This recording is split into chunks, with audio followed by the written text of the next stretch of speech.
रामाय लक्ष्मणाय देव्यजितस्य जनकात्मजाय नमोस्तु रुद्रेन्द्रयमानिलेभ्यो नमो चंद्राय गणेभ्यः। सबको मेरा नमस्कार। हर हर महादेव। मैं धीरेन्द्र अवस्थी। आज हम बात करते हैं विवाहोपरांत भाग्योदय के बारे में।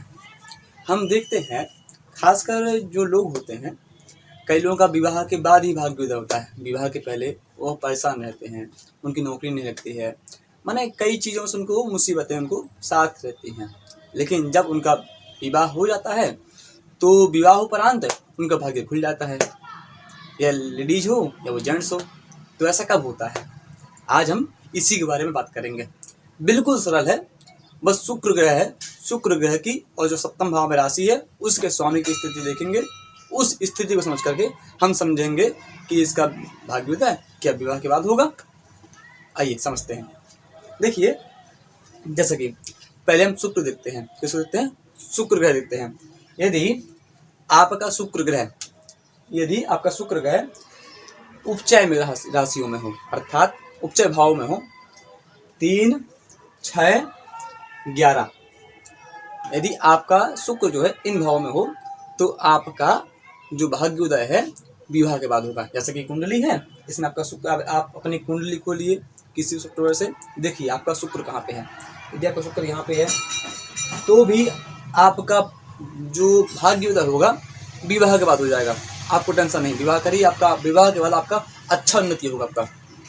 दूसरी बात, आपका शुक्र यहाँ बैठ जाए आकर के, ठीक है, तो भी आपका जो भाग्योदय है विवाह के बाद होगा। ठीक, इसके बाद शुक्र यदि आपका आकर के इस भाव में हो जाए तो भी आपका जो भाग्योदय होगा विवाह के बाद होगा। आपको समझना है, कितना सरल है, कोई कठिन नहीं है, इतना लिख लीजिए। इसके बाद जो सप्तम भाव में आपकी राशि होगी, ठीक है, जो भी राशि हो उसका जो स्वामी ग्रह हो, वह स्वामी भी यदि आपका आकर के उपचय भाव में, अर्थात 3, 6, 11 भाव में और साथ में सप्तम भाव में आके बैठ जाए तो भी आपका भाग्योदय विवाह के बाद होगा। जैसा कि हम देखते हैं, इस कुंडली है, ये जग लग्न है, हम यहाँ पे आपका सिंह लग्न की कुंडली बनाते हैं। ठीक है,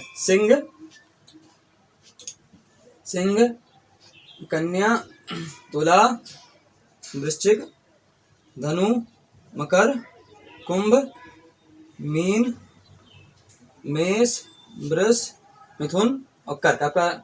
आपका जो लग्न हुआ, आपका सिंह लग्न हुआ आपका। अब आपका इसमें सप्तम में शनि हुआ।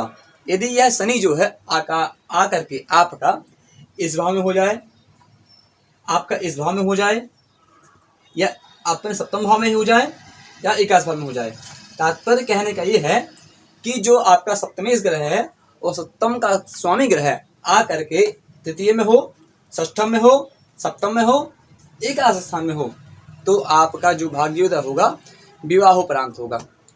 अब कोई टेंशन नहीं है, अपनी कुंडली उठाइए, देखिए आपका शुक्र कहाँ है, आपका सप्तमेश कहाँ है। यदि आपका शुक्र सप्तमेश ऐसी स्थिति में है तो आप निश्चिंत विवाह करिए, भवन कृपा करेंगे, आपका जो है विवाह के बाद आपका भाग्योदय हो जाएगा। ठीक है ना, आप समझ गए होंगे ऐसा मैं कह रहा हूँ। या कोई ये है वीडियो अच्छी लगती है तो लाइक एंड फॉलो। जय सिया राम, हर हर महादेव।